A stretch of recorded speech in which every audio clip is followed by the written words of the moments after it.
just going to start the video. Okay, I'm going to start your video. There you go.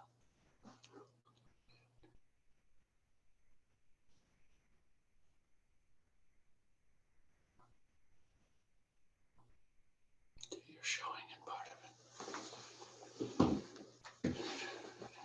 Yeah. Okay. Future call. Why are you muted? Why is the whole thing muted? You should be able to hear.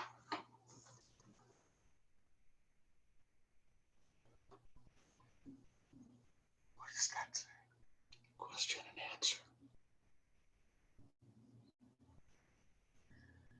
You're not going to be able to hear them, Pete. I don't know what's going on.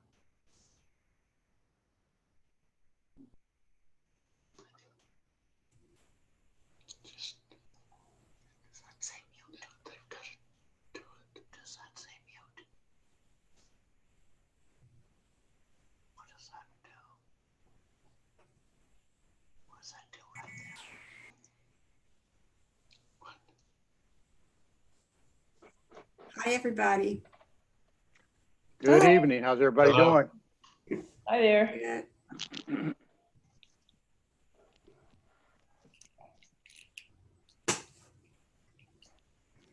Is everybody all excited about the financial report? I am. Pretty good. Pretty good. I am, Joanne. At least one of my neighbors in the public comments, Dan Brzini, who's probably on already, I know he's excited because that's what he wrote in about. You're going to answer all his questions right away, which is awesome. Exactly. Yep, I saw his email. Hi, Janie. I know you. Were you at Ladue? I was. Yes, my son. Oh, I so remember. Yes, my son just adores you to this day. So he's probably, in his 20s. Reminder. Yes, he's 22. 22. Yes, QMARS. Yeah. Yes, good memory. Yeah. Oh, I definitely remember him and you. Nice to see you again. It's nice to see you too, Janie.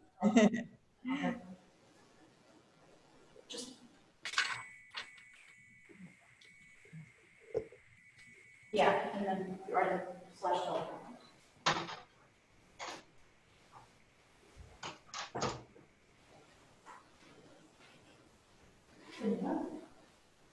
Did anybody get in a storm earlier today? I've been here the whole time. I've been in all day, except early this morning. I just saw it was pouring down, I think around 4 o'clock, maybe 3 o'clock. No thunder or anything. It just started pouring. Yeah. My kids were outside playing in it until it did thunder. That's good. It's nice to think of the days where you enjoyed being out in that instead of avoided it entirely. Right. Yeah. Hi, Karen. Hello. Hey, How's Karen. I'm doing a sound check. Did it come through okay? You're You fine. sound great. Yes, very good. David looks very serious about something, though. Yes. I was reading emails.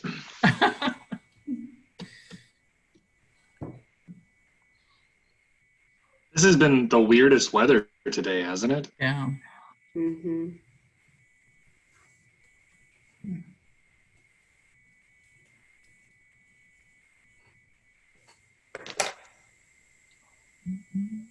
Someone Mayor's said, having some technical difficulties, but should be with us shortly. someone said it stormed last night, and I'm like, okay, I didn't hear anything. So I'm wondering, did it really?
So, Sarah, I heard that a number of people brought their sample ballots to be notarized on Saturday. Boy, that's tough. There were a few. I think we kind of decided that this Saturday, one of the things we'll do is just a little bit of education about like what the best options are now, because it's getting pretty close to election day. And if people haven't gotten their ballots at this point, then they probably should take a different path than the mail-in option. Yeah. But it was challenging because it didn't actually say sample ballot on there. So. Right. I think, and a lot of people were expecting to receive their ballots around the time they got their sample ballot. And so that added to it. We're worried people may have mailed those in and thinks that they voted. Oh boy. Yeah. Well, I guess it's better to sort these. I mean, it's not better for the candidates now, but I guess it's better to sort through this a little bit here in August rather than in November. How do you distinguish between the sample and the actual?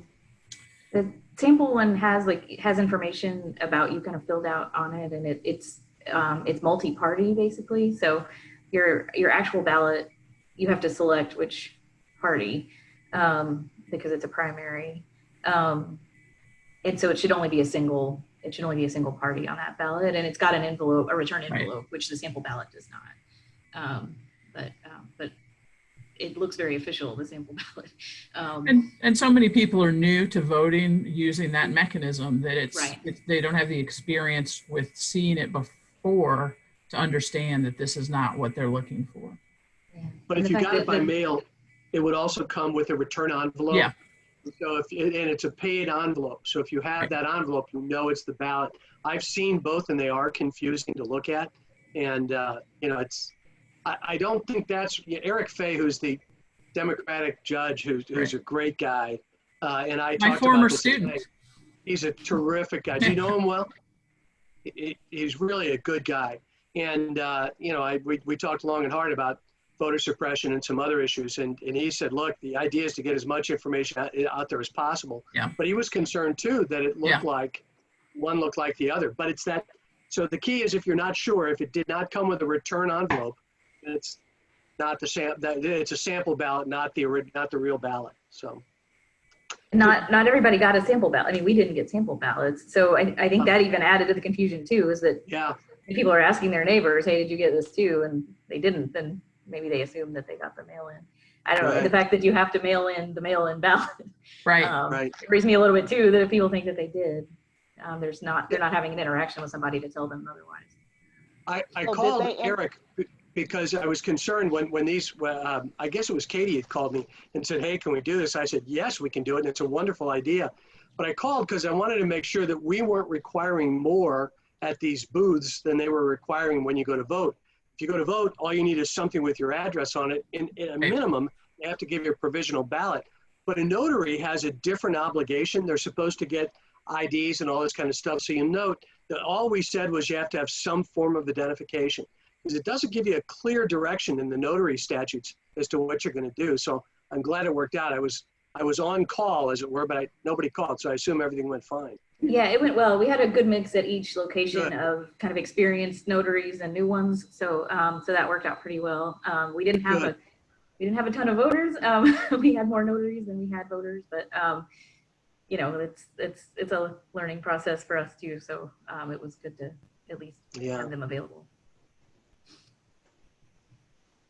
I don't know whose idea that was, but it's a great idea. Go ahead, Sarah. Take credit for your idea. You got to do that. It was for you. Well done. It was suggested to me by a notary friend who was volunteering at one of the Manchester City events and said, hey, is Webster doing something similar to this? So I can't take full credit. I just take the credit for taking that and saying, no, but we should. All right, that's full credit enough. But so on this mail-in ballot, you still don't need to have it notarized, do you? The mail-in ballot, you do. So again, you're going to get, that's what we were just talking about. There's you could get potentially two mailings. One is a sample ballot, which will show you everybody. It's both Democrat and Republican. And then if you actually ordered a ballot, then you had to elect. So you either were voting as a Democrat or a Republican. And if you elected whatever you elected, it will come with a return postpaid envelope. Yeah, got that. Then The you're envelope good has to to be go. notarized. But it does have to be notarized, yeah. So unlike the June 2nd, this one has to be notarized. Well, the problem is there's a different. difference between the mail-in and the absentee. And mail-in all has to be notarized. Someone can correct me if I'm wrong there. And No, there that's is true. one category of absentee, and that's the COVID-related category that does not have to be. So let's just Right. layer more confusion on top of Well, everything. there's more than one absentee that doesn't have to be notarized because you still have the other medical Oh, reason right. from previously. Right. So the absentee where you're checking number 2 I see. incapacity Muted Yes. for confinement Yeah. does not have to I'm be unmuted notarized. on my And that's- computer. Right. That's right. That's kind of how we're advising people if they qualify for that to do that instead of mailing in at this point, just because of What if I in terms of talk delays. now? Can you hear We can me? hear you, Mayor. We can, Mayor. Yes, Mayor. I can hear you. Can you hear me if I talk? Yes. Yes, ma'am. But I can't hear anybody else. Well, I can You're bring, coming through the Zoom that we hear you through the Zoom. Are you muted? Doesn't look like it. No, like on your, is your computer muted that you couldn't Oh, hear us? that's what it is. I'll bet you $1. You may have to turn up your volume too.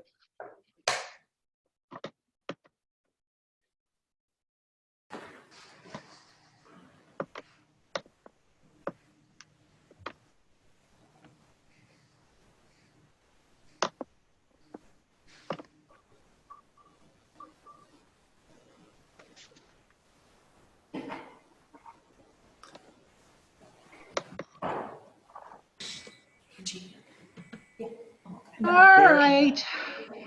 I can't hear, can't see a soul. This is awful. call her and put her on. She won't be able to see stuff. She says she can't see us with her phone. Oh, she can't see. I can hear you guys, but this is terrible. I am so sorry. Mayor, why don't you log off and log back in and see if that fixes it? It's the old turn it on and off again. All right, let's try that.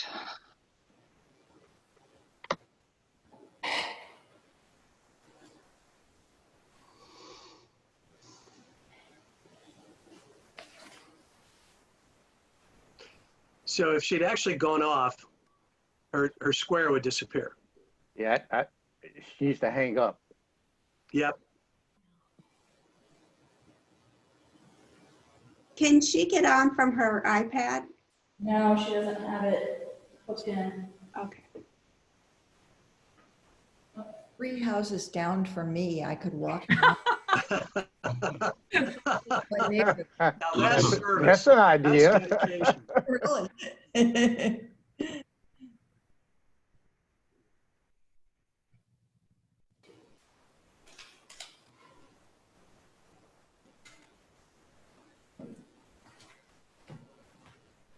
We can also call you and have you on speaker on. Okay.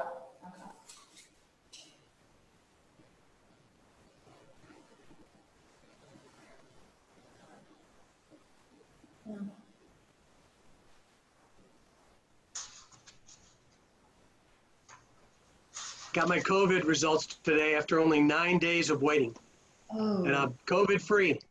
Yay! Congratulations. My son in Colombia had a rapid one, and he had test results.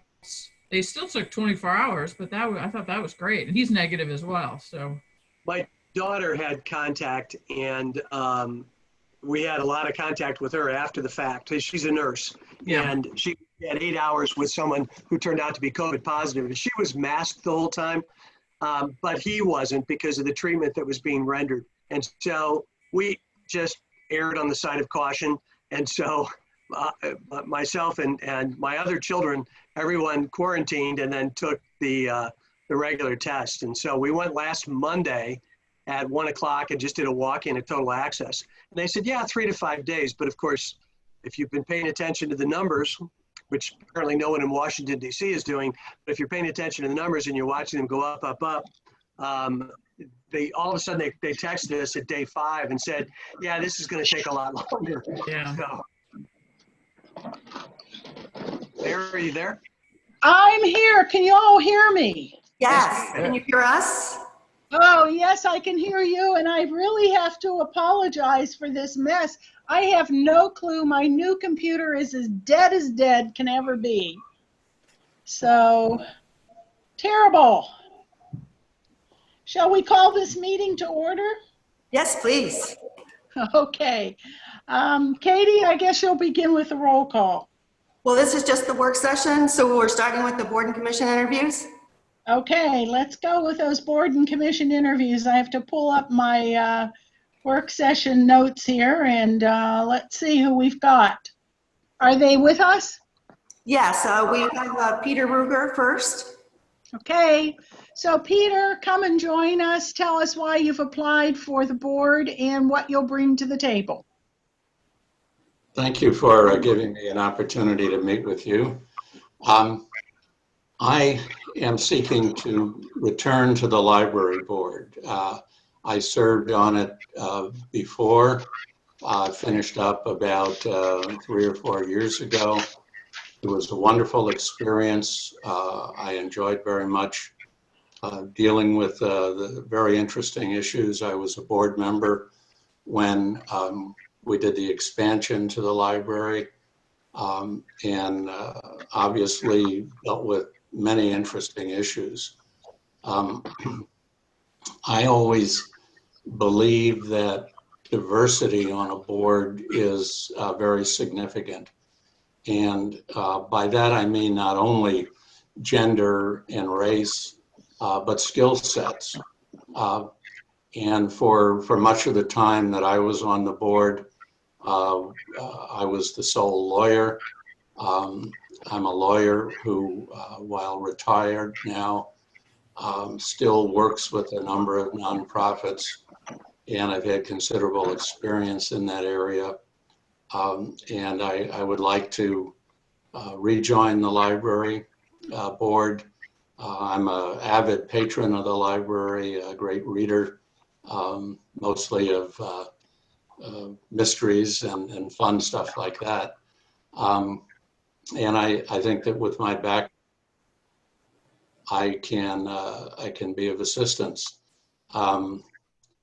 You may be somewhat hesitant to reappoint a 78-year-old, but I had my annual physical today, and was told I'm going to live for another 30 years. And I won't seek to serve on the library board for that long, but I would enjoy an opportunity to return to the board and be of service to the community.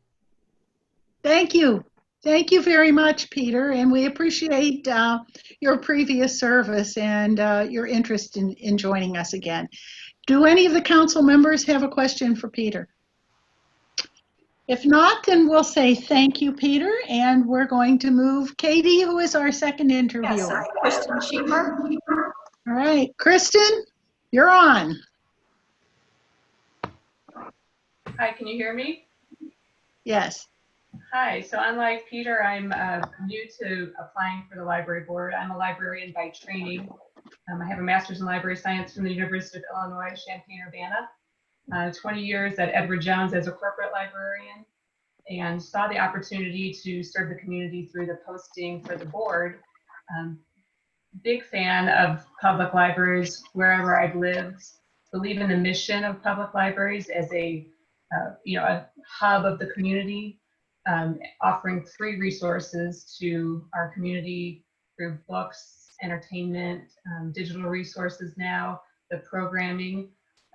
My husband and I moved to Webster in 2001, raising 2 kids here. They've been library users since they were babies and have always felt the Webster Library to be a welcoming and inclusive environment for our family. I hope to be able to lend my perspective to the board, which is somewhat of the skill set of having work in the field, but also as a community member, and want to see our public library thrive. Professionally, I hope to gain board experience and network with other community leaders and peers, so I can get a better sense of what's happening in other institutions in our community. Thank you. Thank you very much, Kristen. Are there any questions from our other council members? If there aren't, then we thank you very much for applying for this position and taking the time to interview with us this evening. Thank you. Thank you very much. Thank you. And Katie, is Janie Worthington with us? Yes. I am. Okay. Okay. Janie, same thing. Tell us why you've applied for the board. Well, as Joan can tell you, I'm a longtime educator. I was a school counselor for 47 years. I have finally retired.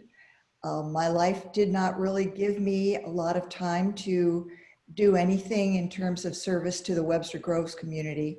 And I have lived here for 25 years. And when I saw this on the library message board, I thought, oh, that would be something I would really be interested in doing. I'm very interested in the children's services and the resources that the children's part of the library provides. Like your other two candidates, I use the library a lot, and I think it's a fabulous resource to Webster Groves. I think your other two candidates have much more to offer than I do, so I am humbled that I'm even talking to you, but I do have a lot of experience educationally with working with other people. I have been on the boards of several other institutions, and when this came up for the library, I thought, oh, I would like to do that, and I have time now. I certainly endorse what the other two candidates said. I think we are a diverse community. We need to reach out much more. I often go to the Kirkwood Library because I go to the Kirkwood Y and it's, practically next door. And all the things going on there. And I think to myself, there are a lot of really wonderful things happening in Webster, but maybe there could be more. So that's my perspective. I do think it's a wonderful library and I would like to give to the situation, but I will completely understand if you choose the former librarian, or maybe she's still working as a librarian, or the gentleman who's been on the board in the past. You have such fabulous people. I won't feel badly if you don't select me. Thank you. Do any of the council members have a question for Janie? I have a question. So Janie, what is it that you have seen that you think Webster is lacking and you would like to bring to the Webster Library? Well, I would really like to say that I don't find Webster to be lacking. I think that we have a wonderful little library. I do think that it could be more welcoming. I do think it could offer things that would get more people in the door. Again, I go to the Kirkwood Library. I go to the library all the time. I mean, I need to say that. I go to the Webster Library, I go to the Kirkwood Library. But I just go into the Kirkwood Library and there are all these things going on. All these. Give me that code again. I got my computer working. I know, but it's a lousy. I don't want to compete with the mayor here, Karen. But that, okay. I do not mean it as a criticism, and that's really important that I not come across the numbers. But I think that people in the door. Yeah, and I didn't take it as a criticism, but I mean, can you expand though? I mean, what types of things do you think that would be beneficial that we could incorporate to get people in the door? So one thing that occurs to me is that anytime you do children's programming, you get people in the door because parents and grandparents and babysitters bring them in. And I'm not criticizing the children's department at all because I babysit one day a week with one of my grandchildren and I until COVID shut us down. I took her every Thursday for the, the little children's hour. And there might be half a dozen children there, maybe. I go to the Kirkwood one, and of course it's a bigger community, but I go to the Kirkwood one and there are 25 children there. And of course, for each child who's there, there's a parent or a grandparent, lots of grandparents. And I think the Webster Library has done some lovely things in terms of cultural programs that they've offered and brought children in like on Saturdays with their families, but I would just like to see more. I would just like to see more. And I think the Webster Library has done a very nice thing with the art exhibits that they have in the entrance when you go in. But again, I'd like to see more. So I guess that's what I'm saying, more in every department. Thank you, Janie. Sure. The mayor's still having a little technical difficulty, so hang on just 1 minute.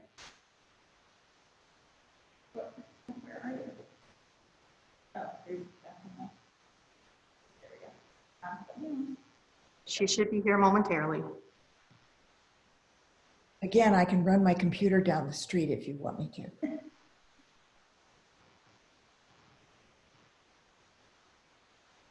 All right, you're muted.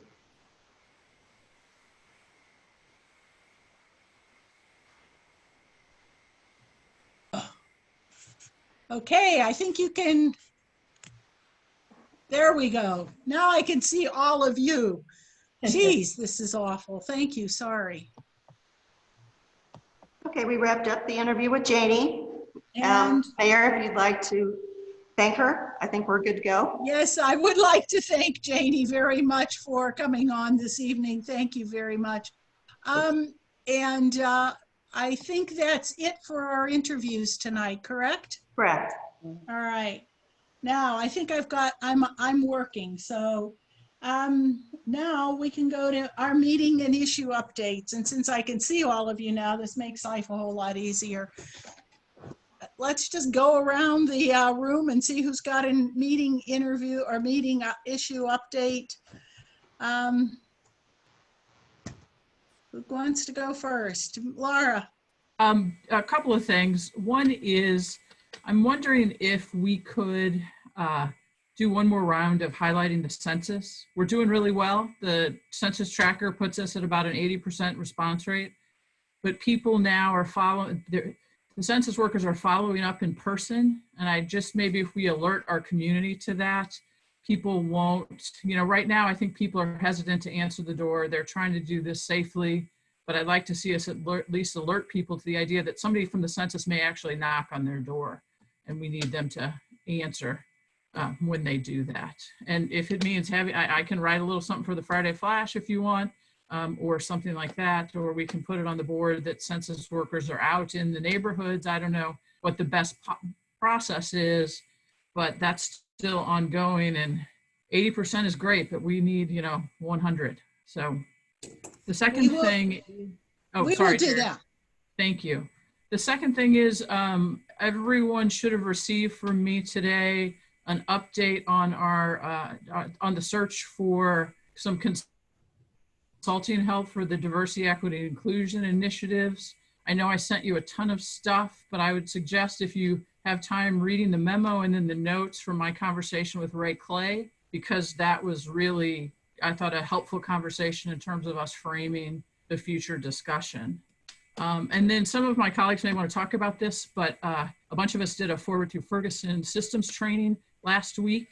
And that might be another article for the Friday Flash. It was a really, I thought, a really good 4 hours on how to think about policy development and system change as opposed to focusing really on programs, so that we can really move ourselves ahead in terms of racial equity.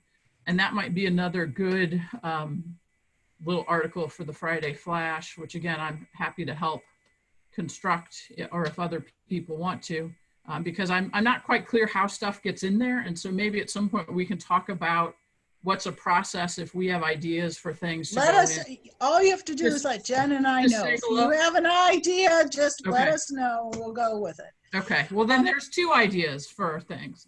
Good. And I think your conversation will be good, a good one to have tomorrow at our meeting. That'll be good. Yeah, and if someone did not receive that email, let me know and I'll send you everything again. Great. Thank Thank you, you. Mayor. Thank you, Laura. Pam? The library board met last Thursday and they are excited about having new members join them. They are ready to do their committee assignments for the next fiscal year. So that's all I have. Okay. David? I have nothing, Mayor. Sarah?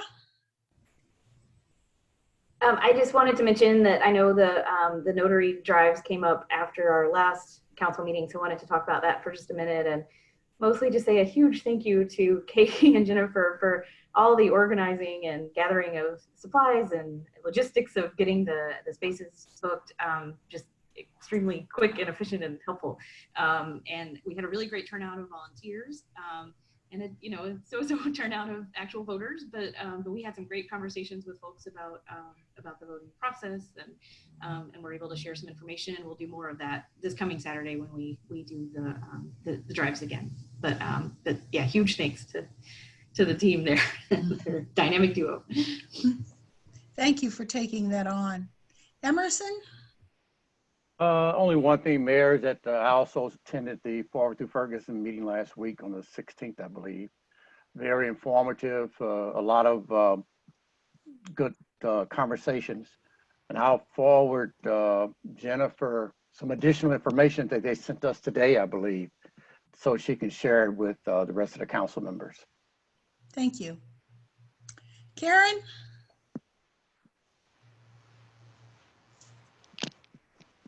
Karen's on mute. Okay, I'm off. I don't have anything, thank you. Okay, thank you. I have a couple of things. The Police Community Engagement Board met last week. We talked about the Sunshine Law. Neil went through a lot of the legal issues around the Sunshine Law, and in my opinion was too soft, but that's okay. We talked about the website and the web page. The chief updated the commission on new data on vehicle stops and complaints filed. We talked about implicit bias training and talked a little bit further about the survey and meeting plans that the board has put together. Those of you who are new council members, the MML has a newly elected officials training that is going on in August, like the 6th or 7th. If you're interested, it's a good thing to do, and you can do it online. The MML conference, which is the huge conference, has been canceled this year. Not canceled, it's going online. The registration fee is only $200.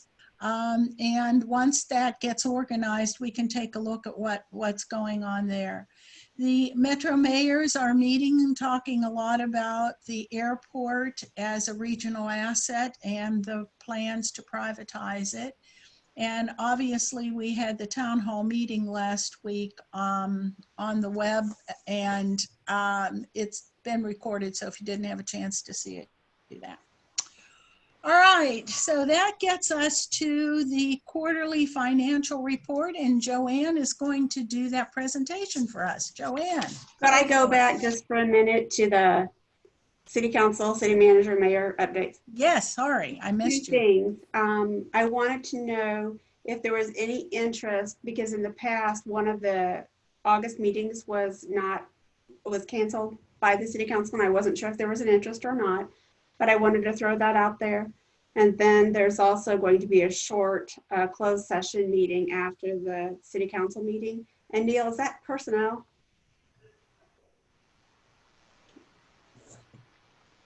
I'm sorry? He's muted. Okay. Neil? You're muted. Yes. Yes. Okay, it's personnel. Okay. So that's all I have. I can do the quarterly report now. Great. And we should welcome you, Joanne, as our new interim city manager. We're glad to have you there. Yay. Thank you. It's my pleasure. And I didn't do any phone calls or anything today, but I'll talk individually with how you'd like me to communicate with you. But I intend to send email updates every week and then probably do phone calls on other matters as well. So we can figure out what works best for each of you though. Okay, I'm going to share my screen. So that is not what I want to share.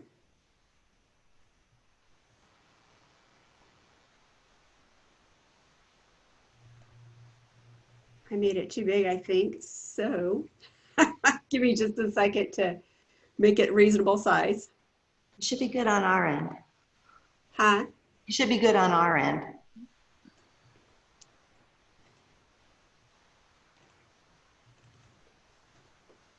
Can you see it now? Yes. Okay.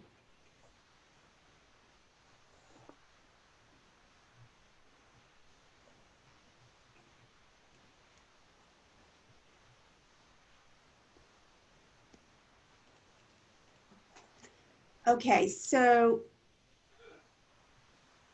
first I'm going to go through some terminology before I go through the actual financial report. And you would have received some narrative too to go through and explain the revenue pieces. And I just realized that I cut that piece off. So first of all, I'm only going to be discussing with you tonight the general fund. And the reason for that is because the general fund is the main operating fund for the city. And it has the largest budget. And most of the other funds are capital funds. And we can modify those as we go with cutting capital projects and moving things around. I'm not as concerned about that, but we generally focus on the general fund since it is the main fund, and the budget for fiscal year 2020 was around $17 million. I will be talking about 2020 fiscal year, so that's July 1st, 2019 to June 30, 2020. And you may wonder why I'm not talking about the 2021 fiscal year yet, but that's because our revenues, most of the revenues such as sales tax, property tax and such, actually are booked to fiscal year 2020. And that's because we do something called modified accrual basis of accounting. And so basically what that means is the revenues are recognized when they're measurable and available. So the July revenue or the revenue that we receive in July is actually revenue that was collected by the state in May. So so we will record July and August sales taxes as well as property taxes to fiscal year 2020. But still, I figured we can talk about 2020, and then as soon as I get 2021 numbers, I can certainly share those with you as well. So first off, I'm trying to find my notes here. For the property tax numbers, if you look at the far left, this is the amended budget, and I call it amended instead of just budget because on the expenditure side, those would include certain budget amendments that the city council would have approved. And so I wanted to show you the actual, the most current budget document. The revenue side, of course, we didn't adjust for. So if you take a peek, you can see in total, we are at about 87.7% of our budget, or almost 2 million to the negative. But we still have quite a bit yet to collect. I am thinking that in August, we will have received about $567,000. Some of, as I get down to the expenditures, I'll explain to you how that kind of nets out. For example, if you take a look at, you know, I'm jumping around because I was going to talk to you about recreation fees, which is really low. But of course, the costs associated, or the cost for those services, some of which have been eliminated, such as pool costs, are then not included here either. So those are a much lower cost as well. But let's just go over and go through these in a row. So for example, property tax you'll see is 102% of the budget. Surprisingly, I would have thought that they would be less than the amended budget number because of COVID-19 and because people are without work. But most of these property tax revenues were received from November of 2019 to January of 2020. So of course, COVID-19 hadn't happened yet. People were still employed, et cetera, et cetera.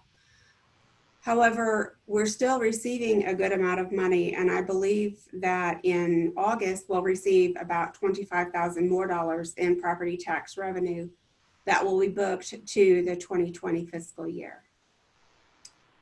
The next section, which is intergovernmental, I show that we've collected 91.1% of the budget so far. That includes sales taxes that are collected by the state of Missouri, and it also includes the county-wide road and bridge tax. The sales taxes that I'm talking about when I say statewide would be like the gasoline tax, the cigarette tax, and things like that. And as you know, when this statewide stay-at-home order was initiated, people weren't traveling very much initially, at least. And the cost of gas had also dropped tremendously.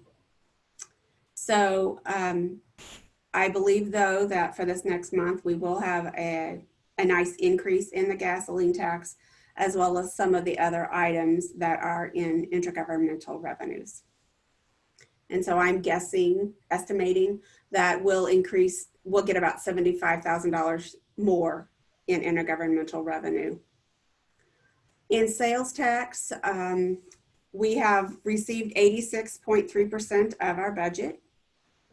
When we talked about revenue projections and such and went through the proposed 2021 budget and talked about fiscal year 20, the proposal was that we would receive only about 80% of our sales tax. So we have done quite nicely, actually, because we will receive another month of revenue, which I'm estimating to be about $270,000, I believe. That, and just so you know, we have 6 different sales taxes. They're not in the same fund, though. They're not all in the general fund. The sales taxes that are in this particular fund are the county-wide sales tax, which is the 1%, and that's the pool tax. And sometime we'll need to have a conversation about that because it's confusing about how that's distributed.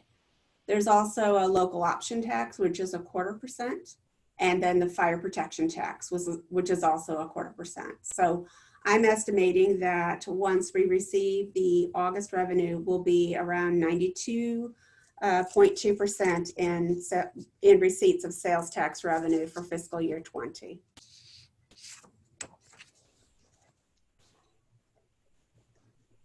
The licenses, this includes things like motor vehicle license, business licenses, liquor licenses, and such.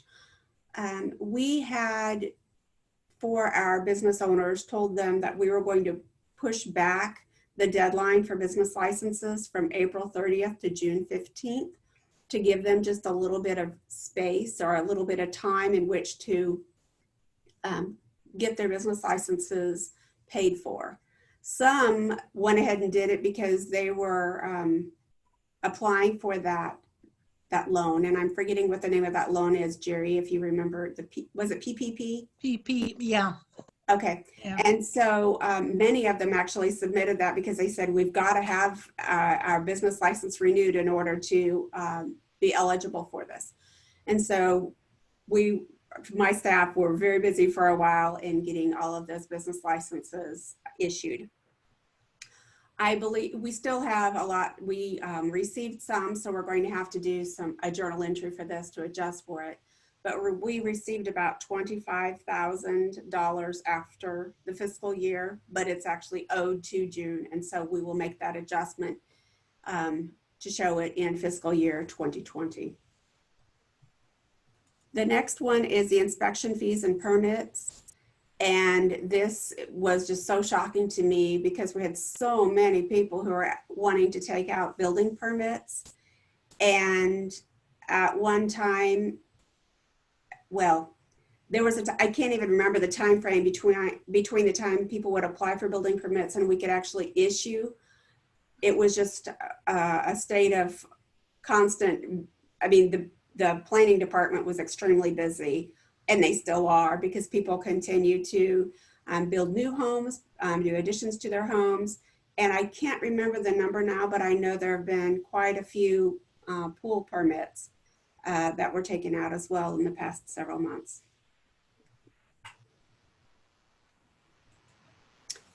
Utility taxes is a bit disappointing to me, although with people staying at home, they're then not in their businesses.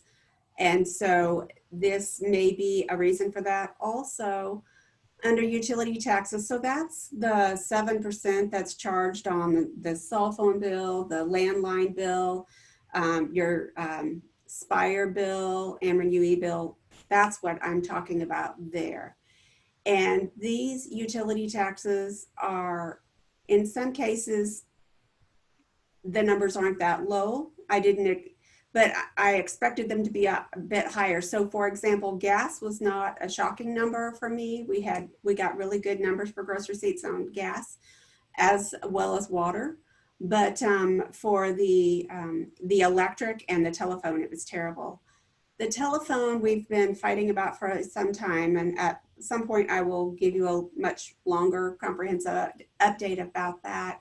But we've had some issues with cell phone companies where, and we were part of some class action lawsuits where they agreed to pay on a certain number of items, not just cell phone service specifically, but some other items provided by the cell phone. But now there is a belief that they're going back on their word. And so we're getting a much smaller amount than what was previously promised. So I'm looking into that as we speak. The next item is fines. So this would be the municipal court fines and the parking fines. And as you can imagine, with the municipal court function basically being closed down because of the Missouri Supreme Court closing it down, we're not collecting as much as we had in prior years. But we never really collected a lot compared to a lot of other municipalities. And so there was a reporting requirement, you may recall, by the state of Missouri a few years ago, and we never were even close to that. We still provide the information, but never had an issue where we were going to even come near the maximum on what we should collect for fines. The next item is service fees. So this one, I didn't even try to give an amount of money that I think we will be booking as accounts receivable. And of course, then that will make an adjustment to the 2020 actuals, a positive adjustment, because I don't know. My staff worked to calculate, this would be the cable franchise fees and the ambulance charges. And this is one of those where both my accountant and finance manager work on calculating these, and it truly is an estimate, but we work on calculating these after the fact. So it'll be closer to an August situation when I know what those numbers will be. So I didn't put a number in. I figure it's better to be conservative than make an estimate that I'm not sure about. Finally, the next one is the recreation fees. And this is the one where I said that at this point, we've only collected 67.9% of the revenues. That's all we will be collecting this for fiscal year 2020. Of course, there are offsetting expenses as well that we won't have as a result of certain facilities being closed or operations such as the pool. But I want to share something with you. There had been questions about more information regarding recreation fees, and I have this fabulous report. Well, the information is not fabulous, it's informative, regarding the amount of revenue that was lost because of COVID-19 that was prepared by the Parks and Recreation Department, specifically Scott Davis and some of his staff. And we do something called a quarterly activity report, and we're putting that together now. But because there's so much information that's so relevant to this, I'm going to send that to each of you by email tomorrow. I'd like you to just take a peek at it. I think it helps give you a clearer picture of what we're talking about, because it talks specifically about things such as the fact that they didn't collect $555,000 in fiscal year 2020, and the reasoning for that. And then it's broken down by the different areas, for example, the fitness center, the ice arena, and so on.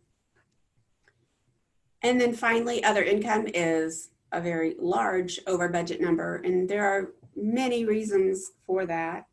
There are a lot of items in there, so it's kind of the catch-all for areas where we don't have a good place to put it. So that includes the school resource officer. It includes the revenue for parking permits.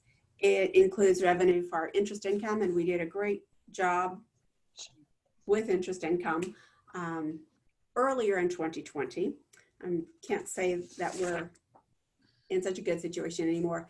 And then there's $50,000 in there from Chapman Ventures. And then finally, we had over about $107,250 in reimbursements. That was for the tennis court project that we're doing, and the reimbursement from those 3 participating entities, where we said we'd front the money up front, and then they will reimburse the general fund for that. And so that's where that is. So in all those numbers that I gave you, I believe that we will have, on the conservative side, we'll collect about $567,000 from now until the end of August. So it will increase our revenue number to $14,704,449. On the expenditure side, we were not over budget except for 2 areas.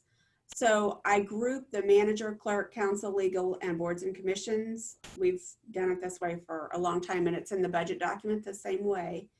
And it's over, and that mostly is because of the work for the Pacific Redevelopment Project for items that we didn't come back to council to rebudget for. Council had agreed to those items though, and that was to use Mike Convey for his work, and also for Stock and Associates consulting engineers. And then there's one other item that Neil is working on our behalf and defending for us. It's a separate item, so it's billed separately, and that's included in there as well. And the other item in expenditures is in fire, and that's due to the collective bargaining agreement, and because of the timing and all that, that was a little bit off as well. The expenditures shouldn't adjust too much because all the personnel costs are now in fiscal year 2021 as of July 1. There may be a little benefit adjustment if there's something that we should have paid in June or for June that hasn't been paid yet, but I don't know of any there. Materials and supplies, there may be minor expenses there or contractual, for example, if there is a contract for computer services or something like that, or maintenance agreement, because we still do have accounts payable that we pay through August in certain situations. But I don't anticipate the expenditures to be adjusted by much.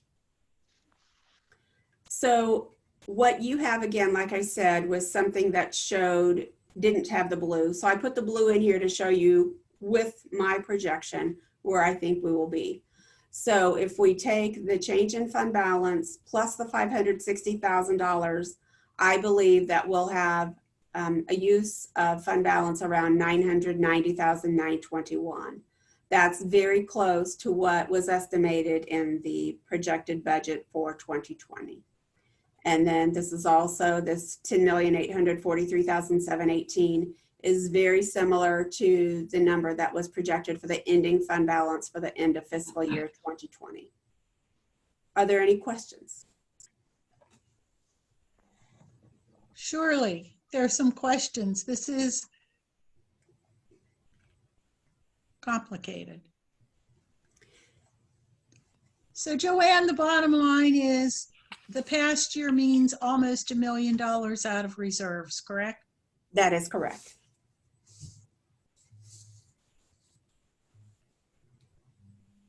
But Joanne, early in your comments, you said you'll send us weekly updates. What would the updates consist of? I said weekly. I think she just said she'd send us a separate thing tomorrow. What I'm sending, yes, what I'm sending tomorrow is the information on the quarterly activity report. I don't think on weekly will help because it's this is like the craziest time of year with my staff preparing for the audit.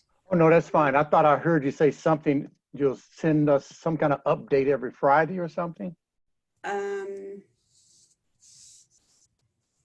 If I said that, I don't know what I was referring to. I think it's referring to, Joanne, you said this to me on the phone today too, just sort of keeping us up to date on a broad range of things, not a finance. Oh, yes. Directive. Yeah. Definitely. Okay, that's what I know. I thought that's what I heard.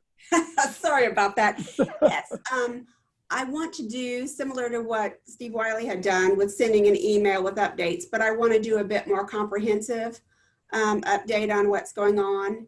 And I felt like for some individuals, a phone call is easier. Sometimes some individuals prefer an email and then respond back and forth with questions and things like that. So I was just offering whatever works better for all of you. Let's give this a try. I think this is a great idea to send something out regularly on Fridays with some of the information of the week. Thank you. Joanne, I was just going to ask some more like elementary questions because I think I understand this, but I just want to make sure also that the people who are listening understand this too. And by people who are listening, I don't mean council or anything like that. But so like the vast majority of the deficit this year is not necessarily from an additional expenditures on the city. It's from additional revenue sources it's from a lack of revenue sources from the city. Is that accurate? That's accurate. And part of it, so to clarify too, a lot of the things are with recreation programs. Some of those, they generally do, for certain ones, provide a profit. Some don't, but I need to have Scott talk about that at some point to clarify those because there's so many pieces in there and our budget doesn't split that out very clearly.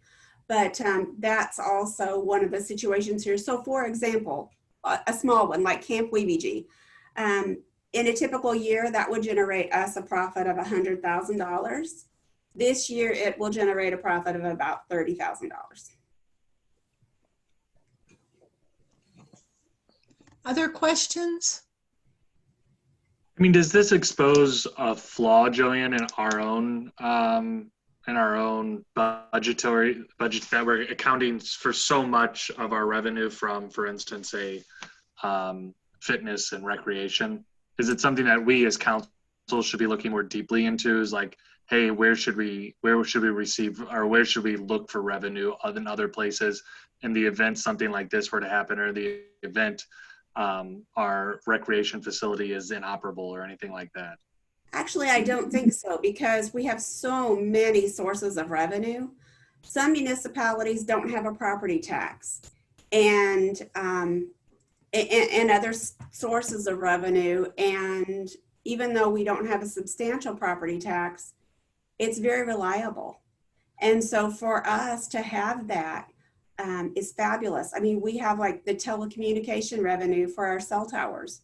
That's very reliable. They're going to keep paying that every month because they don't want to lose the cell tower agreements that we have. There are others. So I wouldn't worry too much. I know it's a frustration and it is upsetting to individuals for us to have to use this amount of money.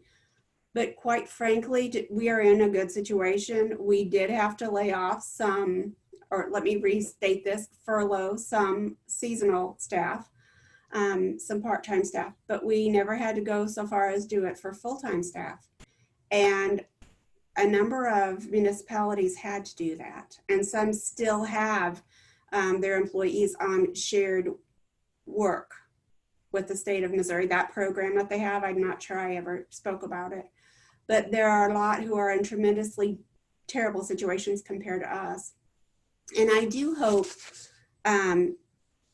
that we do get money, and I mentioned this in my memo, from St. Louis County, because I do know that they're working on distributing funds to the municipalities from the CARES Act, that $47 million that they received from the CARES Act. And we received that email. I received it last week. I don't remember what day.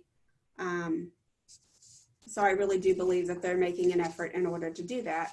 I don't know, of course, how much money that would entail, but we're a larger municipality in St. Louis County, and so I would expect us to get a reasonable amount from them.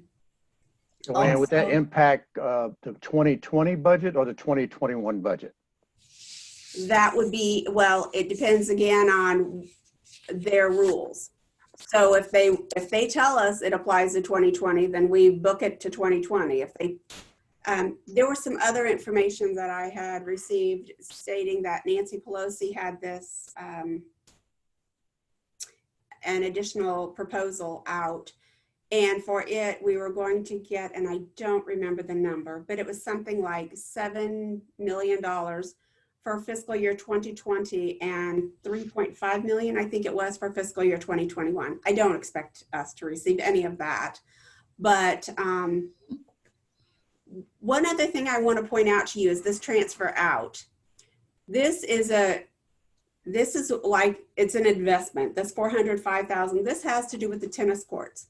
So if you took that out, we're in even a better situation. We're going to get a lot of this money back from the three parties that are participating with us in this agreement, and we're also, even though it's a separate fund, receiving that money from the tennis courts from the municipal park fund. So please also understand that we're not in as jury of a situation as this appears. And Joanne, I just wanted to reiterate what you said, because I do think it is such an important point, the fact that we are in such a good condition financially, despite everything that is going on, because of yours and Steve's and the mayor's and everyone who came before us, strong financial logic and reasoning. And so I think that, you know, as someone who advocates constantly for the consolidation throughout St. Louis County, I must say that this is a prime example of how effective local government can be, and especially in times of unprecedented circumstances. I think this demonstrates what good governance is. Thank you. Joanne, I had another question about the sales tax. I think it's great that it's only down about 8% from what you predicted of 20. Do you have any sense from the business owners what their revenue is, just as a whole? What have you heard about business in general from them? And then maybe we could learn more about that in the next quarterly report, if we're still in this situation. I haven't had conversations with business owners, but I do get financial reports. And interestingly, the local, and I have some information regarding the sales taxes. So for example, in that category where it shows up here, where it shows sales taxes, and I mentioned to you that it has both the countywide, the local option, and the fire protection. So the fire protection is a local tax. So what that means, it's only collected in the city of Webster Groves. That amount is incredible considering being closed down for that period of time. I am surprised. Wow. So, go ahead, Jerry. Oh, I just said, wow. That's, Yes, I don't know, but I can tell you that there were a lot of people that once the restaurants opened, they would go visit the restaurants and just pick up food and have, right, off the street or whatever.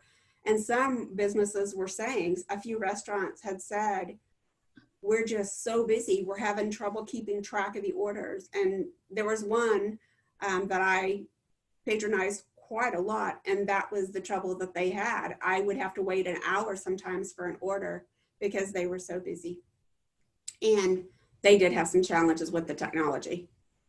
But I mean, they've done a good job of pivoting also, you know, all sorts of businesses, the restaurants and those that sell goods. You know, Schnarr's was open the whole time. So, you know, they are coming together. Impressed too, because there are a few businesses that I like to purchase things from here, and they would have to just ship them to me because they were closed, and they charged the right sales tax. It wasn't, oh, well, you don't live in Webster Groves, you actually live in St. Charles, so let's charge you this amount. They charged the right, and I was so pleased because I thought, yes, this is how it's supposed to be. It shouldn't be that I get this great tax savings because I'm buying something online.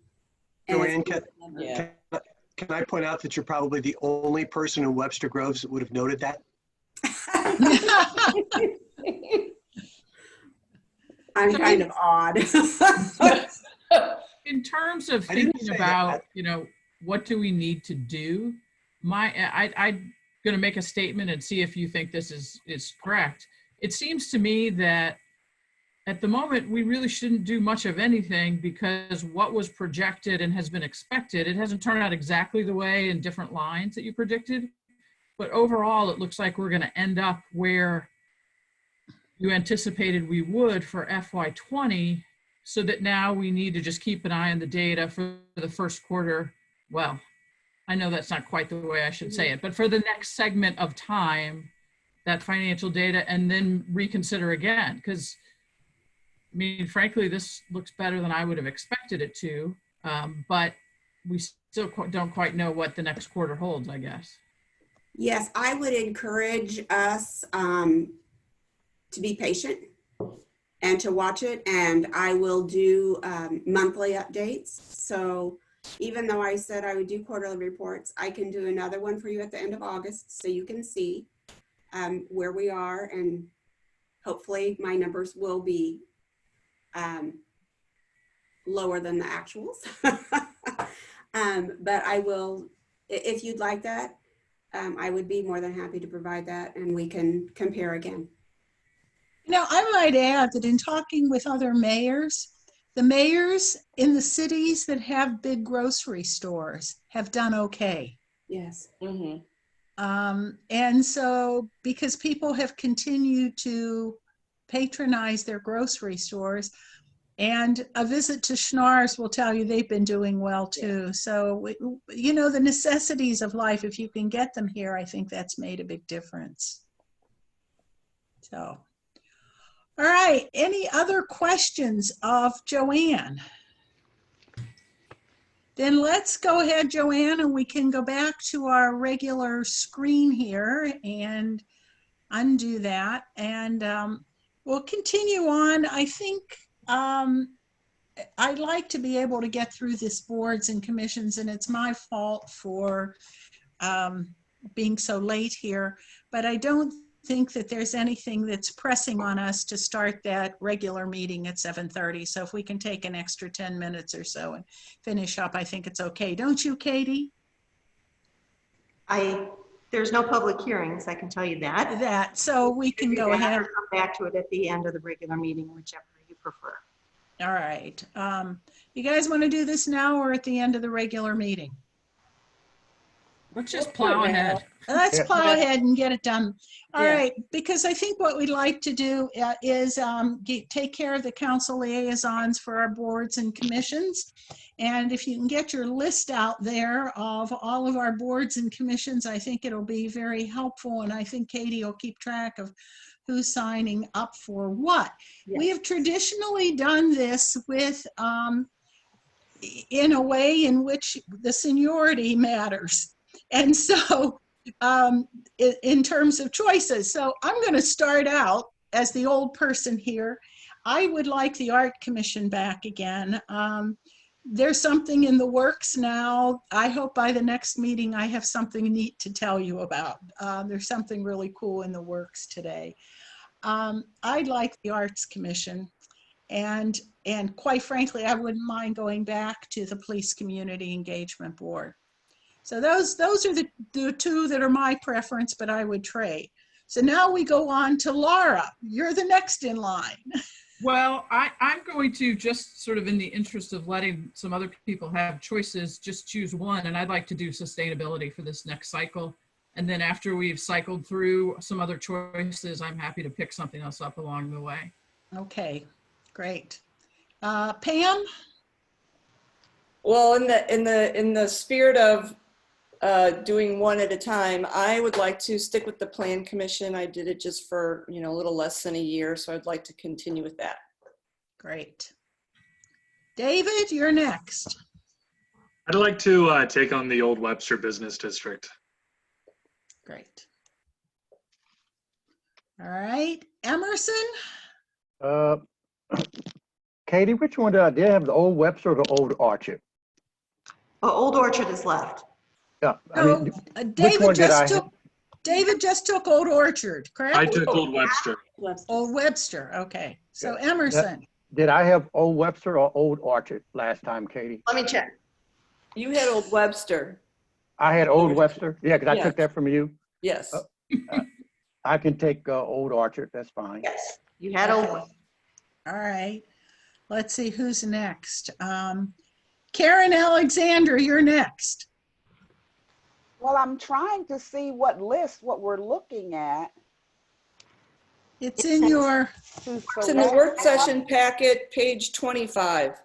yeah. Pam's on it. Yeah, Pam. Page 25. All right, while you do that with Sarah and see if Sarah has one. I'll take Parks and Rec. Parks and Rec for Sarah. Okay. All right. Let's go around again. Oh no, Karen, you get to choose something, Karen. Find something that works with your work schedule too, which is pretty demanding. Yeah, it would definitely have to be something. And there's one person per board, right? Mm-hmm. How about the library board?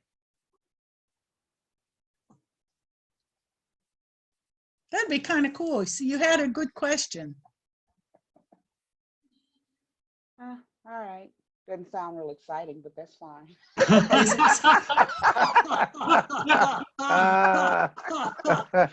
Well, you have to whisper. You can only whisper in the meetings, Yeah. All right, let's go around again. Laura, where are you? This is like the bingo card that I didn't mark off all my letters or whatever is on there properly. How about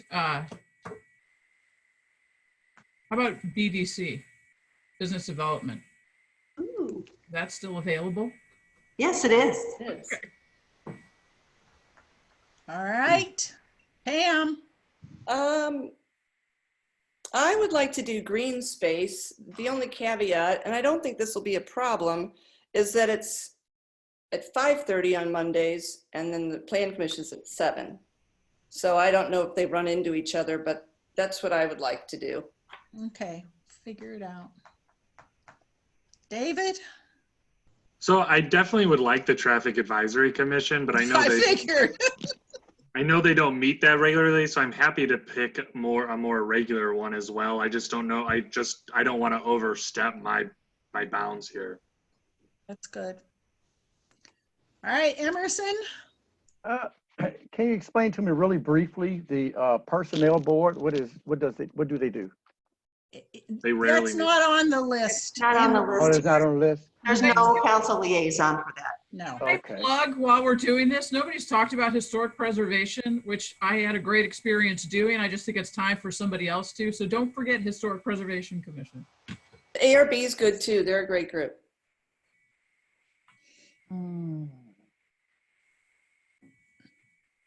Oh, no. Pick one. I don't care. Library. Library? No, library is gone. Who took library? Was that Karen? Karen. Karen, did you want try library? Sure, that's fine. Yeah, I have a library. Okay. Emerson, try ARB. You'll like it. ARB? All right. I'll do that one. That's All right. time consumer. All It right, is, but it's interesting. Karen and Sarah, one of you, I the think Crossroads. Hmm? Who's We have taking? Crossroads, H&E, and Historic Preservation. HPC. Crossroads is great, and I will also say that Pam and I split ARB since they meet twice a month. So That's what I was thinking. You know, we all need to help out with ARB because that's a very time-consuming liaison job. And so if somebody wants to split that with Emerson, that would be good. And Crossroads is great. I mean, the amount of projects that the envisioning that they have for the Crossroads is quite unbelievable, and they're a very dedicated group that really want to move that that area forward. Plus, they don't meet all that often. Yeah. And Okay. Crossroads is up near Schnucks. Yes. Yes. You know, it's good to do one of the business ones because it really does help you get into that sector of the city. So if someone wants to take, Sarah, Karen. I'm letting Karen pick first this time. Well, I'm just thinking in terms of my schedule. I would like the historic preservation. All right, give Karen historic preservation. Sarah? I'll take Crossroads. Crossroads. All right. Katie, what do we have left? The H&E board, which doesn't meet very often. No, they don't meet very often at all. Somebody want H&E? I'm happy to do that. I have the time probably compared to many of you who are working full time. So. Okay. All right. Do it. I think we did it, didn't we? Yes, I'll email everyone tomorrow. Your assigned task. Good. Good job. And I think some of us need to help Emerson out because the Architectural Review Board is they meet twice a month. There are long meetings. And I think, quite frankly, it's a good place for all of us to go in for a couple of meetings to see what they do. And so, Emerson, you count on all of us to help you, okay? All right. Do they meet normally during the day or? In Yeah. the evening. It's 5:30. 5 o'clock on Thursdays. Yeah. But Yeah, they just have- let us know if you're not going to go. They Yeah. have once I- recently, before you get too overwhelmed by these fear mongers that are telling you this is going to be terrible, they've streamlined the process in a lot of different ways, and that's one benefit of COVID is that they're doing a whole lot more in advance of the meetings, so that the meetings I think are a lot shorter. So I don't think it's going to be nearly as onerous as is being represented to you. I would definitely yell if it becomes really overwhelming. There you go. Okay, good. All right, then we did that, and we can move on to appointments. Okay. Yes, The go appointments. ahead. I didn't know Katie? if you were going to do the appointments to the library board. I'd like to be able to get some of these appointments out of the way here. There are some easy ones. I think Michael Buchter, who interviewed for the library board, is an engineer and also is willing to serve on the planning commission. And we have a spot on the planning commission and they're in definite need of an engineer. I think it might be, what would you think about appointing him to the planning commission? I think it's a good idea. Yep. Would everybody agree? Yes. All right, and we're going to put Michael Buchter on the planning commission. Now we have one reappointment to the library board. Janine Harris has served 1 year and would like to continue. It's typical that we have people do that. So we all agree that Janine Harris can be reappointed? Yes. Yes. Okay. Yes. All right. Now, library board. This is a little bit difficult here because we have so many good candidates. Those of you who have served on the library board?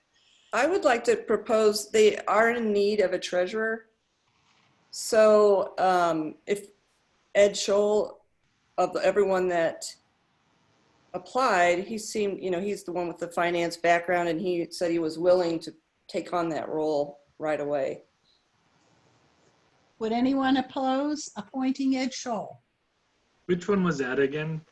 He was at the first meeting, older man. I think he went last that night. He's a retired banker. Yeah. The only thing that raises a red flag to me is everyone that just the age differential of the board. Like, where do we have anybody that's not retired on that board? They're all young. Yeah. They're all young. There are a lot of younger women. And I'm going to say younger, meaning 50 and under, and or no, 56 and under. I'll be honest here. And there's two men. There's Tom Cooper, and there is Justin Houck, who's the president. Excellent. I just wanted to, just because it seemed like we had a lot of retirees interviewing there. Yeah, no, it's all one, Joan Esterman, but yeah. Yeah. So does anyone have a suggestion about the other candidates who have applied? They all were really good. Yeah, I know. They're wonderful candidates. It's really difficult to select one of those folks from that list. Well, I don't know whether it was just because Karen asked or whether it was her presentation. I just like the fact that Janie wanted to go in with ideas, think about. I like that too. Rather than, just acknowledging that we have a good library, which I agree with, but I always like somebody who's thinking, oh, what can we do next? And she seemed to be thinking about that. Yeah. I agree. And thank you Janie, for asking the question that prompted her to talk more about that. Joanne? I know Janie Worthington. She worked at the school where my son went, middle school, Ladue. And I was shocked that she remembered what my son's first name was after all these years, because he's 22 years old now. But she was so committed to the students there. And I just think that if you choose her, she would serve the position well. Well, somebody want to nominate Janie Worthington? I will nominate Janie Worthington. Are we all in favor? Yes? Yes. Okay, so we're going to appoint Janie Worthington, and Katie, we'll keep all these others because there's a raft of really good candidates they hear, not only for this board, but perhaps, as other things come up, we can talk them into a few other boards. Katie, do we have openings anywhere else? We have one opening for the Police Community Engagement Board, and we're opening that up for some candidates. So,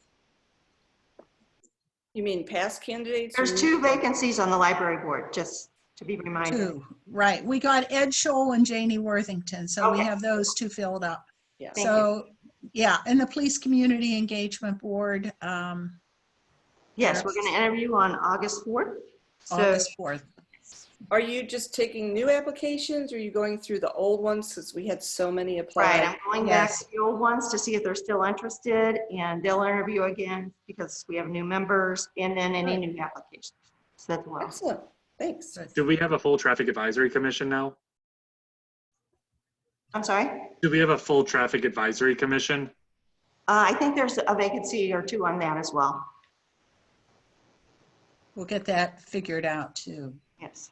All right, and with that, I think our work session is done, and now we can switch to the regular meeting. Oh, geez. Regular meeting. Here we go. All right. Ready? We're going to start with a roll call. Katie? Yes. Mayor Welsh? Here. Councilmember Arnold? Sure. Councilmember Bliss? Here. Councilmember Franklin? Here. Councilmember Smith? Here. Councilmember Alexander? Here. Councilmember Richardson? Here. All right, our first agenda item is remarks of visitors, and Katie, are you or Den going to read those remarks? Jennifer's going to read them in just 1 second.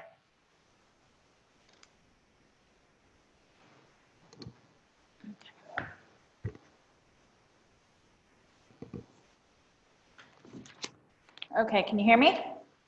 Yes. All right. Okay, our first one is from Daniel Brazzini, and that was sent on the 20th. All right. Given the financial dependency of the city of Webster Groves on sales tax collections, former councilmember Bud Bellomo sounded the fiscal responsibility alarm to address the impending financial crises as a result of the economic shutdown that began on March 21st.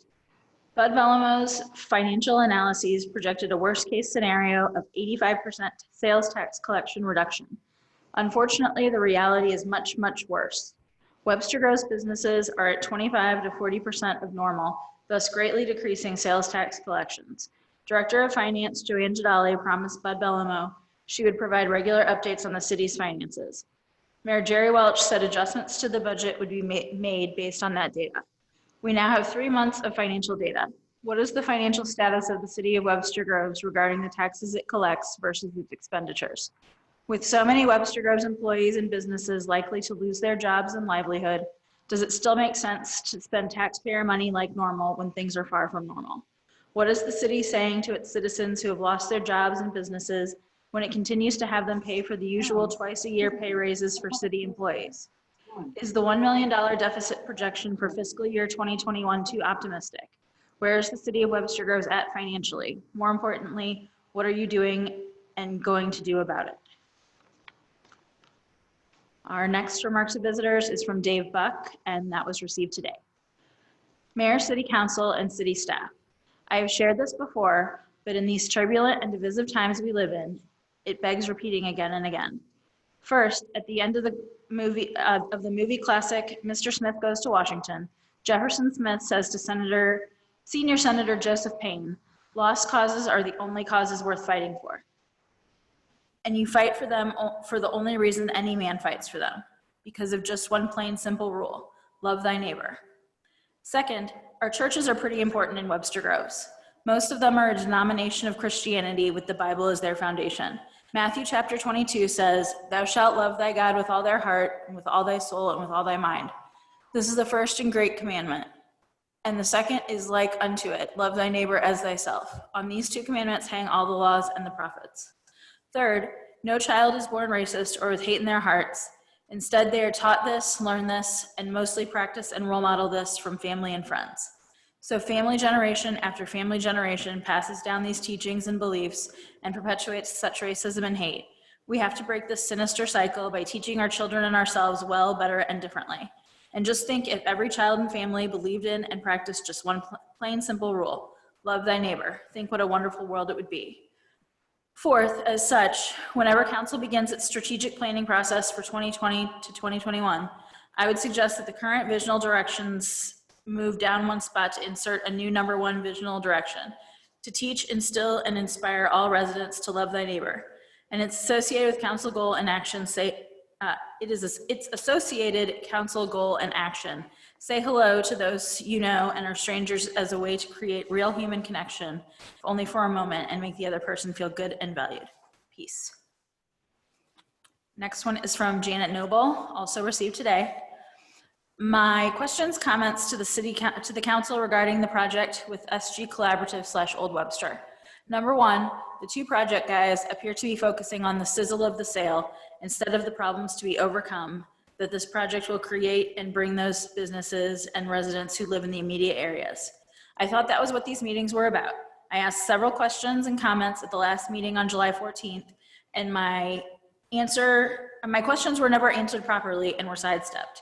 He could not give an answer as to environmental concerns, soil erosion, silt runoff, harm to Deer Creek plants, animals, water, etc., big trees that now prevent the erosion and hold soil in place, etc., trees that absorb carbon and take away the pollution of the traffic.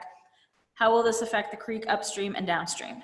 Number 2, traffic issues. Putting or adding another lane inside the project area will not help the traffic that will be sent to Gore, Kirkham, Marshall, etc. It may add more parking spaces, but otherwise do nothing to help with the traffic congestion.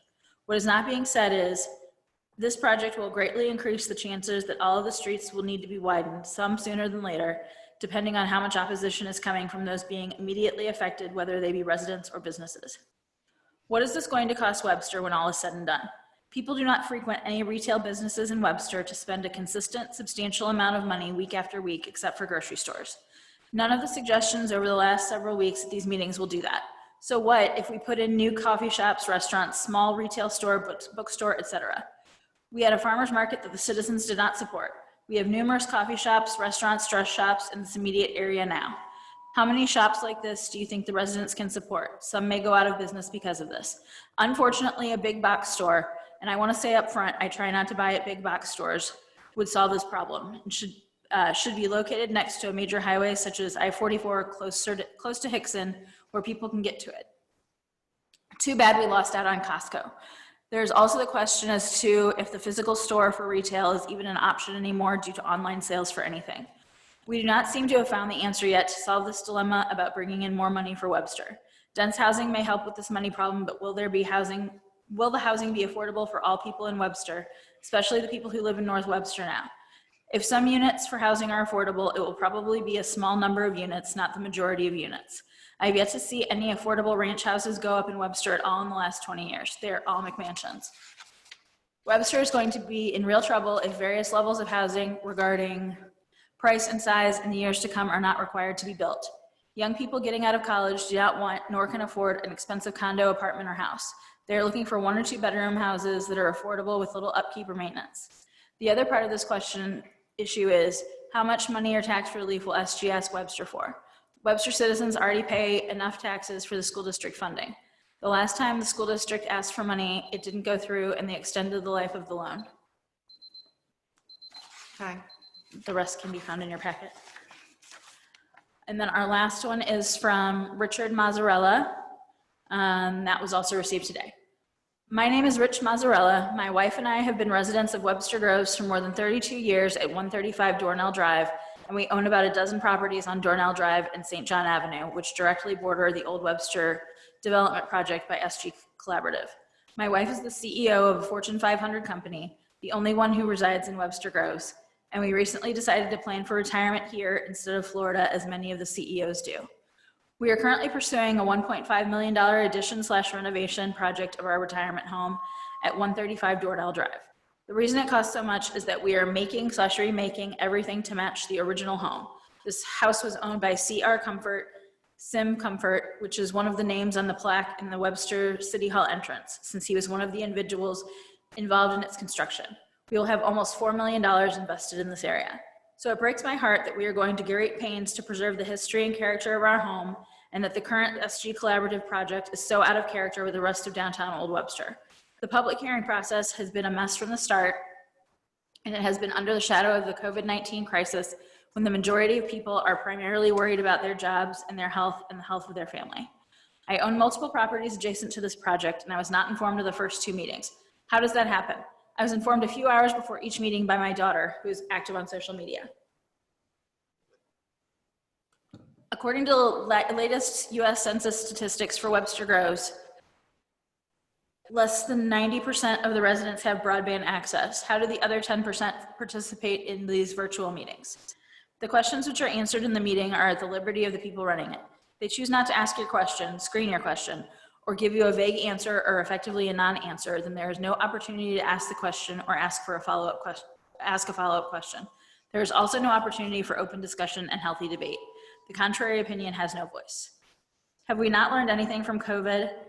Density is a problem. We are becoming a denser world. Pandemics will spread more easily. We are fortunate to have avoided SARS, MERS, and Ebola. By my calculation, there will be more than 1,000 people living and working in effectively a 1 city block area. That is equal to about 5% of the population of Webster Groves. Do you need 7-story buildings at the cost of greatly increased density, traffic problems, wider roads, destruction of the creek environment, less green space overall, and greater noise? Won't 3-story buildings preserve the character of downtown better if the project is done at all? I like the character area and I don't want to see it completely destroyed. All of these points should be openly debated in public when this crisis is over and should not be swept under the rug and overhang and under the overhang and secrecy of the current crisis. Thanks, Rich Mazzarella. That's the last one, Mayor.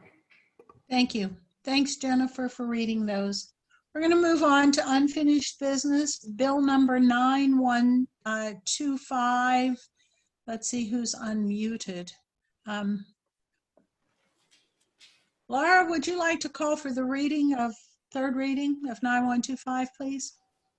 Yes, Mayor, I'd like to call for the third and final reading of Bill number 9125 and call for its subsequent adoption. Second.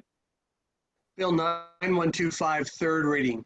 An ordinance granting a conditional use permit to DRA Properties LLC to install 9 cellular antennas atop an existing light pole as an accessory utility facility use at Moss Field on an approximately 7.30 acre tract of land at 630 South Avenue in the A4 7,500 square foot residence district and matters related thereto.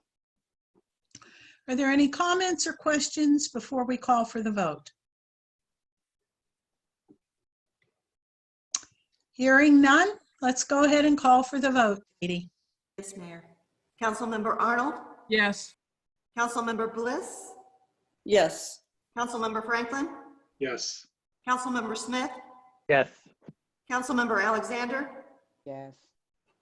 Councilmember Richardson? Yes. Mayor Welch? Yes. All right, Bill 9125 has passed. We will move on to new business. Bill number 9126. Pam Bliss, can you call for that, please? Yes, Mayor, I'd like to call for the first and second reading of Bill number 9126. Do I have a second? Second. Thank Bill you. 9126, first reading. An ordinance permitting the subdivision of certain property at 116 Summit Place and 120 Summit Place in the A3 10,000 square foot residence district. Any questions or comments? Or Mara, is there something you wanted to say, or are you just here for questions? I do have a couple slides, just because it's a plat that's probably a number of the council members have never seen before, because you are approving variances to the plat. So I was going to do a couple slides if that was okay. Sure. Okay, I'm going to share my screen.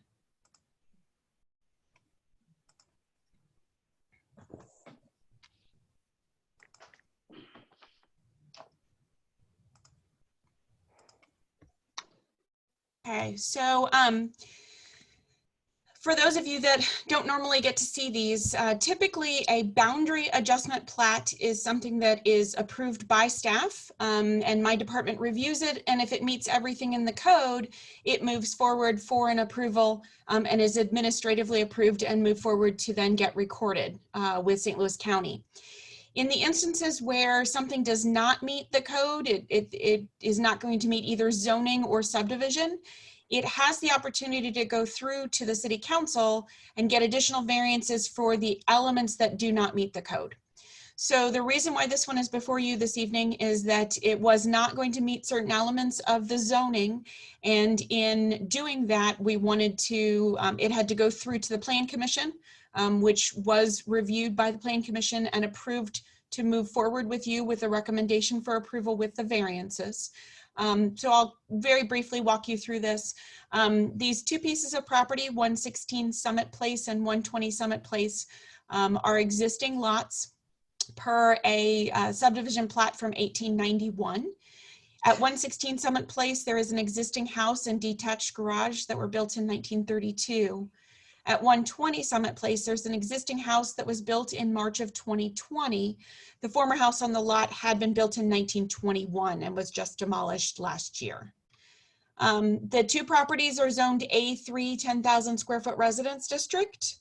You can see them highlighted in blue and red in the map.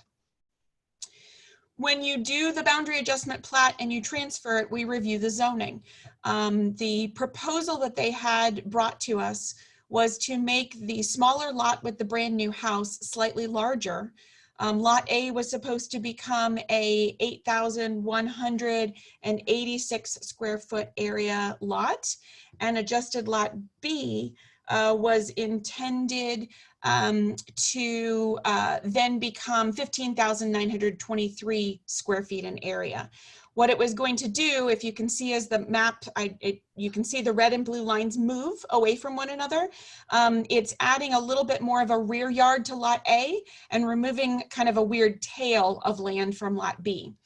The problem with this is that every legal lot in an A3 10,000 square foot residence district has to meet a 70-foot wide width at the line of the structure, the front setback, as well as an average width, and also has to meet the 10,000 square foot minimum requirements.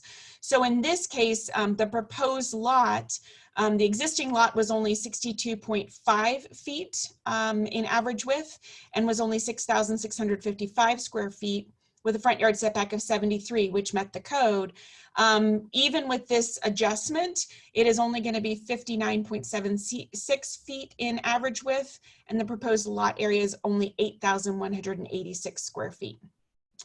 In addition, the existing garage on 116 Summit Place is a legal non-conforming structure because it's just under the 5 feet that is required for the west side property line. So with all of those elements, the Plan Commission did go ahead and review and believed that the City Council should go ahead and approve this basically boundary adjustment plat by giving the applicants both a variance to the average or to the lot size as well as the average width of the lot, and also determining that should that garage ever need to be demolished, it would need to come back into compliance in a new one built at the 5-foot setback for accessory structures. Any questions regarding this? Yes, Mara, can you explain how a new house was able to be built on such a substandard lot? So the way the code works, if the lot is legally determined prior to 1956, it was a legal lot as it was established from the 1891 plat, you are allowed to continue to build a new house there as long as it meets all the zoning requirements. When I say zoning requirements, as to they had to meet the front setback, rear setback, side yard setbacks, and the minimum, when there's an undersized lot, it caps out how large the house can go. They met all of those requirements, so legally it was a lot that could be built upon, and that is how they were able to build. I thought that was very educational to hear that. Thank you. Any other questions? Okay. Thank you. Hold on. If I'm not mistaken, I just want to, for a picture, like there's some huge houses that have gone up behind there by the same developer, right? You are correct. Yeah, that's what I thought. They've done on the north side of Summit Place, I think there's 3 or 4. And then on the other end of Hillside, there's another 2 that they've done. And then in the general area, there's another grouping of them on other nearby streets. Now, it's pretty much all the same developer. Those are all a number of them are the same developer. Now, in this case, these are the applicants are the people who purchased the house from the developer and talked with their neighbor about extending their backyard. They wanted some flexibility in the future to maybe put in a pool, maybe put in a shed, and this gave them a little bit more flexibility with that. Gotcha. Thank you. Anything else? So Mara, what happens at that back line? So can we look at that picture where, okay, so this back line, that is less than 60 feet, is that the variance is being?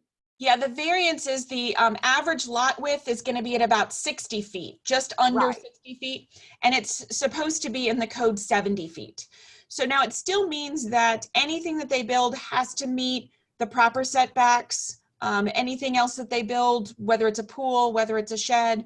It also means that they've established this lot and they can't get any other additional variances because they've created their own hardship essentially. And they understand that. We've talked with both the applicants. The one applicant on Lot B has a lot of room to build and understands that if the garage comes down, they have to move it over just a few inches.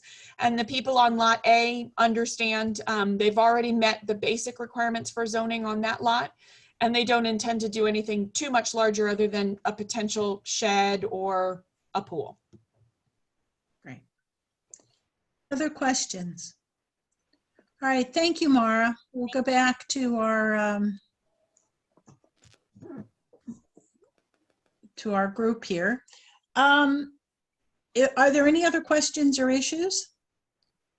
If not, Neil, could you do that second reading, please? Bill 9126, second reading.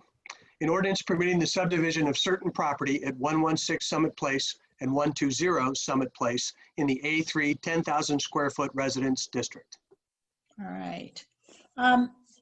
If there is no new business, so we will, I guess only our new business is to introduce our interim city manager, Joanne Jadali, and so that the public can now see that she will be with us as we go through our search process and perhaps more.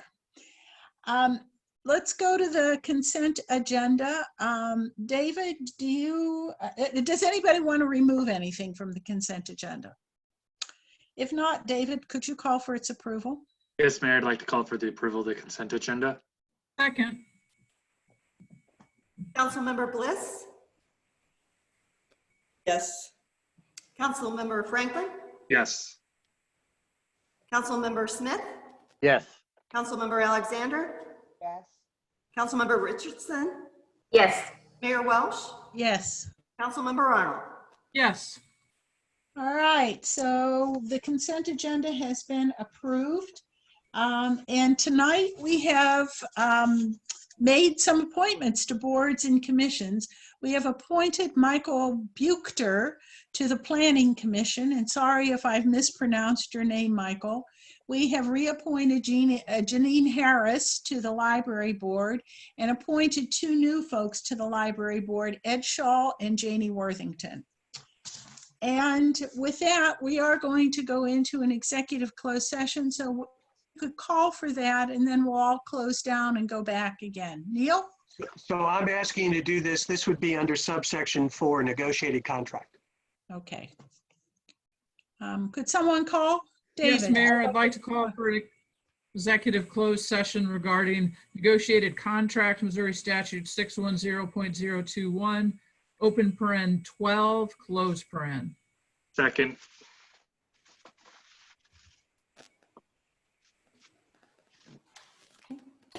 That was it, Neil? This will only take a moment. Do we still have the attendees? Katie? No, we need to call for the vote on Yes, I that. just wanted to Oh, make I'm sure sorry. that was all this. Yeah, it's on 4. Okay, Councilmember Franklin, Yes. Councilmember Smith, Yes. Councilmember Alexander, Yes. Councilmember Richardson, Yes. Mayor Welsh, Yes. Councilmember Arnold, Yes. Councilmember Bliss. Yes. All right, then we'll all need to close down and retool ourselves with a second Zoom that was sent to us by Katie, I think Friday. It So was Friday, yes. it was Friday. So in the meantime, I goodbye to promise you it'll this be one. short. Thank you. Thank you.